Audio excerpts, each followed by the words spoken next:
In the name of Holy Allah, who is the most beneficent, the merciful. Assalamu alaikum to all of you.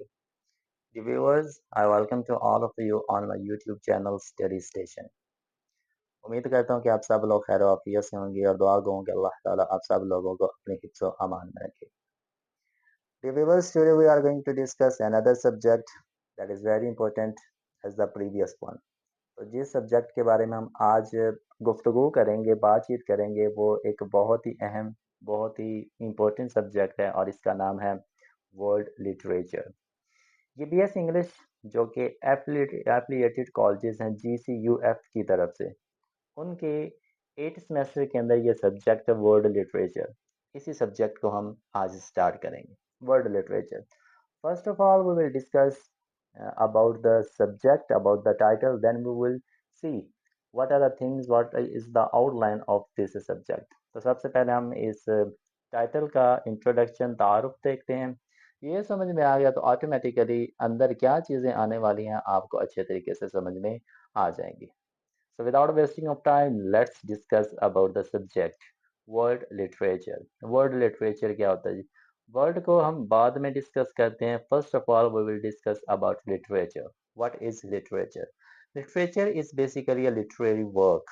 Literature जो होता है वो आपका एक literary work होता है. अब लिटरेरी वर्क के अंदर आपके प्लेस आ जाते हैं, आपके ड्रामाज आ जाते हैं, आपके नॉवल, आपके शॉर्ट स्टोरीज. मीन्स के लिटरेचर के जितने भी यॉनराज होते हैं वो सारे के सारे लिटरेरी वर्क के अंदर आ जाते हैं. ऐसा लिटरेरी वर्क जिसके अंदर एक कल्चर की कंडीशन, एक कल्चर का इन्वायरमेंट और एक कल्चर के बारे में हमें इंफॉर्मेशन मिलती है, वो आपका लिटरेचर कहलाता है. किसी भी सकाफत के बारे में जो हमें लिखी हुई चीज़ की सूरत में चीज़ें मिलती हैं वो बेसिकली लिटरेचर ही होता है. लिटरेचर के साथ एक वर्ड इन्होंने जोड़ा हुआ है जिसको वर्ल्ड कहते हैं. वर्ल्ड एक प्लैनेट है, एक सियारा है. आम आम अल्फाज में हम इसको ज़मीन भी कहते हैं, अर्थ भी कहते हैं. अब थोड़ा सा इसके बारे में जान लेते हैं, फिर आपको चीज़ें समझना बहुत ही आसान हो जाएंगी. वर्ल्ड, प्लानट, अर्थ, ज़मीन. अल्लाह ताला ने इस ज़मीन को बड़े ही एक आर्टिस्टिक वे में, बड़े ही शानदार तरीके से इस दुनिया को बनाया है. शानदार तरीका किस तरह? आप देखें कि अल्लाह ताला ने इस ज़मीन को दो हिस्सों पे बनाया. मीन्स के दो चीज़ों से बनाया. The water and the land. ज़मीन से बनाया है और पानी से बनाया है.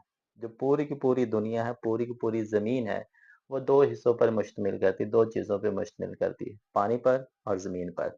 अगर हम इनकी क्वांटिटी देखें तो हमें पता चलेगा कि इस रूहे ज़मीन पर 71% वाटर है और 29% इज़ द लैंड. 71% इस पूरी दुनिया के अंदर पानी है और 29% इस दुनिया के अंदर ज़मीन है. ये अल्लाह ताला ने इस तरह से इन दो चीज़ों की तकसीम की है. I have told you there's 29% of land in this world. इस दुनिया के अंदर 29% ज़मीन है. अब अल्लाह ताला ने इस ज़मीन को जो 29% 29% हमारे पास है उसको 7 डिफरेंट हिस्सों के अंदर, कुछ बड़े हिस्से रख दिए, कुछ छोटे हिस्से रख दिए. मीन्स के 7 हिस्सों के अंदर अल्लाह ताला ने इस ज़मीन को डिवाइड कर दिया, तकसीम कर दी. उन 7 हिस्सों को इंग्लिश में हम कॉन्टिनेंट कहते हैं और उर्दू में हम उनको बर्रे आज़म कहते हैं. बर कहते हैं खुश्की को, आज़म कहते हैं बड़ा, खुश्की का बड़ा हिस्सा. मीन्स के ज़मीन का बड़ा हिस्सा जहाँ पे ज़िंदगी मुमकिन हो उसको बरे आज़म कहते हैं. तो अल्लाह ताला ने इस ज़मीन पर इस दुनिया पर 7 बरे आज़म बना दिए. Number 1 Africa, number 2 Asia, number 3 Australia, number 4 Europe, number 5 Antarctica, number 6 South America, and number 7 North America. So these are the 7 continents in the world. ये दुनिया के अंदर 7 कॉन्टिनेंट्स पाए जाते हैं. इन 7 कॉन्टिनेंट्स के अंदर ऑलमोस्ट 196 प्लस कंट्रीज हैं. 7 बरे आज़म हैं और 7 बरे आज़मों के अंदर तकरीबन 196 प्लस ममालक हैं और 196 प्लस जो कंट्रीज हैं उनके अंदर तकरीबन 8.5 बिलियन 850 करोड़ से ज्यादा लोग उन 196 कंट्रीज के अंदर जिंदगी गुजार रहे हैं. 7 कॉन्टिनेंट्स हैं, 196 प्लस कंट्रीज हैं और 8.5 बिलियन 8.5 अरब के करीब लोग इस दुनिया के अंदर रह रहे हैं. और वो जो 8.5 अरब के करीब लोग व तकरीबन 7,000 प्लस लैंग्वेजेस जुबानें बोलते हैं एक दूसरे से कम्युनिकेट करने के लिए, एक दूसरे को अपना पैगाम पहुंचाने के लिए और एक दूसरे को अपनी बात समझाने के लिए लोग आपस में बातचीत करें थ्रू 7,000 प्लस लैंग्वेजेस। 7,000 जुबानों के जरिए लोगों को अपना पैगाम पहुंचाने के लिए एक दूसरे से बात करते हैं। But the plus point is here is that के उन 7,000 जुबानों में से there is only one language that got the status of international. 196 plus से ज़्यादा ममालिक हैं और उनके अंदर 8.5 अरब से जो ज़्यादा लोग रह रहे हैं, वो लोग जो 7,000 से ज़्यादा ज़ुबानें बोलते हैं, उनमें there is only one language जिसको जो स्टेटस मिला है वो इंटरनेशनल ज़ुबान का मिला। And you know very well that language is English language. तो वो जो ज़ुबान है वो इंग्लिश की ज़ुबान है। अब हमने बात की थी वर्ल्ड की। वर्ल्ड के अंदर हर एक चीज़ आ जाती है। वर्ल्ड के साथ अटैच है हमारा लिटरेचर, मीन्स कि वो लिटरेचर जो पूरी दुनिया के अंदर पाया जाता है। डिफरेंट कल्चर्स के अंदर, डिफरेंट नेशंस के अंदर, डिफरेंट कंट्रीज के अंदर जो कल्चर पाया जाता है, जो लिटरेचर पाया जाता है, वो वर्ल्ड लिटरेचर बनता है। अब लिटरेचर वर्ल्ड के अंदर आ गया और वर्ल्ड के अंदर सिर्फ एक ही ज़ुबान है जो कि पूरी दुनिया के अंदर बोली जाती है, that is English. So basically the real subject is world English literature. अब बात समझ में आएगी कि जो हकीकी में इसका हकीकत में इसका सब्जेक्ट बनेगा वो यही बनेगा, वर्ल्ड इंग्लिश लिटरेचर। क्योंकि पहले ना दिया हुआ वर्ल्ड लिटरेचर, लिटरेचर वर्ल्ड के अंदर। अब वर्ल्ड के अंदर जो चीज़ सारी दुनिया के अंदर होगी तो वो तो एक ही चीज़ हो रही है, क्योंकि जो लिटरेचर बनता है वो बेसिकली लैंग्वेज से ही बनता है। अब हम किसी और ज़ुबान का जिक्र नहीं कर सकते क्योंकि पूरी दुनिया के अंदर एक ही ज़ुबान है जो पूरी दुनिया के अंदर बोली जाती है। आप उर्दू ले लें, उर्दू ख़ास रीजन्स के अंदर बोली जाएगी, पंजाबी ख़ास रीजन्स के अंदर बोली जाएगी, चाइनीज़ ख़ास कंट्री के अंदर ख़ास लोगों के अंदर बोली जाएगी। मीन्स कि हर एक कंट्री की जो अपनी अपनी ज़ुबान है वो एक ख़ास हद तक, ख़ास रीजन तक, वहाँ तक बोली जाएगी। लेकिन इंग्लिश ज़ुबान एक ऐसी ज़ुबान है जो कि ऑल ओवर द वर्ल्ड जो है वो बोली जाती है। तो हमारे पास जो लिटरेचर आएगा वो पूरी दुनिया का आएगा। पूरी दुनिया का लिटरेचर आएगा तो वो किस ज़ुबान में आएगा? Basically that will become in English language. तो जो हम तक लिटरेचर पहुँचा वो कौन सी ज़ुबान के अंदर पहुँचा? इंग्लिश ज़ुबान के अंदर पहुँचा। इंग्लिश ज़ुबान के अंदर लिटरेचर पहुँचा तो हमें डिफरेंट कल्चर्स का, हमें डिफरेंट नेशंस का, हमें डिफरेंट कंट्रीज़ का पता चला कि उन लोगों ने किस किस तरह की ज़िंदगी गुजारी, उन लोगों ने किस माहौल के अंदर, किन कंडीशंस के अंदर, किस पैनोरामा के अंदर इस ज़िंदगी को बसर किया। तो इंग्लिश लिटरेचर के थ्रू ही हमें सारी कल्चर्स का पता चलता है। Got my point? ये है जी लिटरेचर वर्ल्ड, सॉरी ये है जी आपका टाइटल वर्ल्ड लिटरेचर, कि दुनिया के अंदर जितने भी कल्चर्स पाए जाते हैं, जितने भी लिटरेचर्स पाए जाते हैं, वो इंग्लिश के थ्रू, इंग्लिश लिटरेचर के थ्रू हम तक पहुँचे, इंग्लिश लिटरेचर के थ्रू हमें उनका पता चला है। अब जो वर्ल्ड के अंदर लिटरेचर है वो हम तक पहुँचा, हमें किन किन इश्यूज़ का पता चला। So there are three issues, there are three things जिनके ज़रिए जो वर्ल्ड लिटरेचर है, जो लिटरेचर है वो हम तक पहुँचा, हमें उन चीज़ों का पता चला। Number one is cultural diversity, this is the basic one. Cultural diversity वो पहली चीज़ है जो हमें लिटरेचर के अंदर या वर्ल्ड लिटरेचर के अंदर पता चलती है। कल्चरल डाइवर्सिटी क्या होती है? जब डिफरेंट कल्चर्स एक जगह पे मिल जाते हैं, घुल मिल जाते हैं, उनको हम कल्चरल डाइवर्सिटी कहते हैं। आपने पीछे देखा हो जो कॉलोनाइजेशन का दौर था, वहाँ पे डिफरेंट कल्चर एक जगह पे रहा करते थे, उनकी जो सकाफतें थी वो आपस में घुल मिल जाता थी, तो घुल मिल जाती थी तो उसको कल्चरल डाइवर्सिटी कहते हैं। Number two is historical experience. Historical experience के अंदर मीन्स कि जो बैकग्राउंड का तजर्बा होता है, जो हम पिछले हालात से, बैकग्राउंड से सीखते हैं, वो आपका हिस्टोरिकल एक्सपीरियंस होता है। नंबर थ्री थिंग जो हमें लिटरेचर के थ्रू पता चलती है, पिछले कल्चर्स के बारे में वो पता चलती है, सोशल इश्यूज। समाज के अंदर जो मसाइल हैं वो भी हमें इस लिटरेचर के थ्रू ही पता चलते हैं। तो ये तीन चीज़ें थी जो हम इंग्लिश लिटरेचर को पढ़ते हैं तो ये चीज़ें हमारे सामने खुल के आती हैं। कल्चरल डाइवर्सिटी हमारे सामने खुल के आती है, उसके बाद हिस्टोरिकल एक्सपीरियंस हमारे सामने खुल के आता है, इसके साथ साथ हमारे सामने सोशल इश्यूज भी हमारे सामने आते हैं। लिटरेचर हम तक पहुंचा वो पूरी दुनिया का पहुंचे, और पूरी दुनिया के अंदर आपको बताया कि देयर आर 7 कॉन्टिनेंट्स।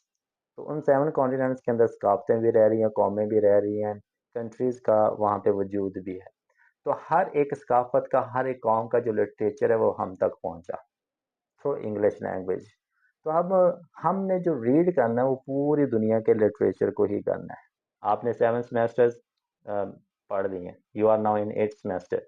तो फर्स्ट सेमेस्टर लेके 8 सेमेस्टर तक आपने जितने भी राइटर्स को पढ़ा, जितने भी पोइट्स को, जितने भी नॉवलिस्ट, जितने भी ड्रामाटिस्ट को पढ़ा, basically this is the summary of all those. उन सब की जो समरी है वो बेसिकली इसी सेमेस्टर के अंदर, इसी सब्जेक्ट के अंदर आपने पढ़नी है। लेकिन उससे पहले आपको पता होना चाहिए कि कौन सी कॉन्टिनेंट, कौन सी कल्चर, कौन सी स्कॉपस से आपने किस किस राइटर को पढ़ा। अब हम एक एक कॉन्टिनेंट का नाम लेते जाएंगे और उसके अंदर से एक एक ही राइटर या पोइट या ड्रामाटिस्ट को निकालते जाएंगे।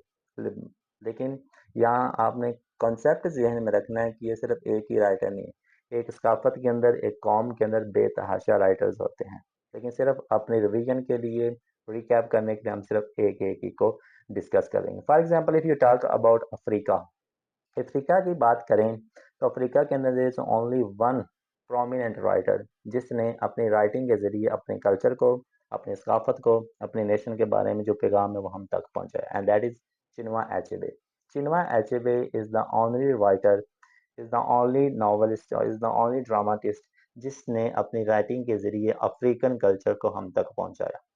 अगर आपने इसका वर्क पढ़ा हुआ थिंग्स फॉल अपार्ट, तब आपको समझ में आएगा कि जो अफ्रीकन कल्चर है वो किस तरह, किस डिफिकल्टीज से गुजरा है। So each and everything Chinua Achebe told us through his writing. If you talk about America, America के बारे में बात करेंगे तो there is only one writer जो कि बहुत ज्यादा मशहूर है, टोनी मॉरिसन। टोनी मॉरिसन के वर्क के बारे में पढ़े, फॉर एग्जांपल जिस तरह उसके वर्क है बिलव्ड, तो आपको पता चलेगा कि जो सोशल कंडीशन थी, लोगों की मेंटालिटी थी, लोगों के जो जहनीत थी वो किस तरह की थी। यूरोप नंबर 3 पे आ जाता है जी, एशिया। एशिया कॉन्टिनेंट के अंदर बेतहाशा राइटर्स आए जिन्होंने अपनी राइटिंग के जरिए हम तक जो पैगाम है वो पहुंचाए। जिस तरह हमारे पास जो राइटर है वो बमसी सिद्धवा है। बमसी सिद्धवा के बाद हमारे पास राइटर मोहसिन हमीद है। इनका जो वर्क लिखा हुआ द रिलक्टेंट फंडामेंटल, किस तरह से जो यूरोपियंस हैं या अंग्रेज है वो मुसलमानों को, दाढ़ी वाले इंसानों को, दाढ़ी वाले इंसानों के बारे में अपना नजरिया रखते हैं। 3-1। Number 4-1 is we have Australia. Australia का एक पोइट है ओडिगिरो।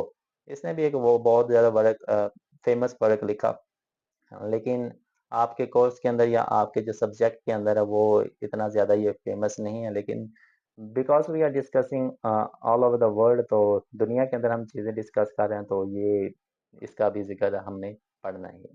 And the last one is Europe. Europe के अंदर अगर आप बात करें तो हमारे पास वर्जीनिया वुल्फ का जो वर्जीनिया वुल्फ है वो हमारे पास कैरेक्टर आ जाती हैं, और इसके साथ और भी राइटर्स हमारे सामने आ जाते हैं। तो ये थे जी कुछ राइटर्स जिनके हमने चीज़ें पढ़ी भी हुई हैं। इनके राइटिंग के थ्रू हमें इनका कल्चर के या इनकी कौम के बारे में हमें पता चला कि उन्होंने किस तरह की ज़िंदगी गुजारी, कौन-कौन सी कंडीशंस, कौन-कौन सी डिफ़िकल्टीज़ उन्होंने फेस की। अब लास्ट पॉइंट जो आ जाता है कि वर्ल्ड लिटरेचर का जो पर्पस है, मकसद है, वो सब्जेक्ट पढ़ने का क्या है। सो बेसिकली जब आप एक जगह पे रहते हैं, पूरी दुनिया की सैर करना चाहते हैं, पूरी दुनिया के हालात ज़िंदगी के बारे में, पूरी दुनिया की कंडीशन के बारे में जानना चाहते हैं, so you must have to read about the world literature. World literature आपको इस चीज़ के बारे में इंफॉर्मेशन देता है जो कि पूरी दुनिया की सकाफ़तों के अंदर हो रही होती है। किस-किस तरह लोगों ने फाइट्स की, किस-किस तरह लोगों ने अपने राइट्स के लिए जंगें लड़ी, किस किस तरह लोगों ने अपने हक के लिए एक दूसरे का, मीन्स के उनसे फाइट की अपना हक लेने के लिए, एक दूसरे को नीचा दिखाया, एक दूसरे की इज्जत की, डिसरिस्पेक्ट की, ईच एंड एवरीथिंग वो हमें उनके कल्चर्स के थ्रू, वो वर्ल्ड लिटरेचर के जरिए ही पता चलता है। तो वर्ल्ड लिटरेचर का एक ही पर्पज़ है, एक ही मकसद है कि हमें डिफरेंट कल्चर्स का, हमें डिफरेंट नेशंस की जो कंडीशंस है वो हमें उनका पता चलता रहता है। So this is the title world literature. World literature भी अगर आप इसको वर्ल्ड इंग्लिश लिटरेचर के हिसाब से डिस्कस करेंगे तो ये आपके लिए और ज़्यादा आसान हो जाएगा। So this was the title, this was the subject. अब इसके अंदर कौन कौन सी चीज़ें पढ़नी वो हम इंशाल्लाह एक एक वीडियो करके वो एक सीरीज बना देंगे, and you can get benefit from those videos. तब तक के लिए थैंक यू सो मच।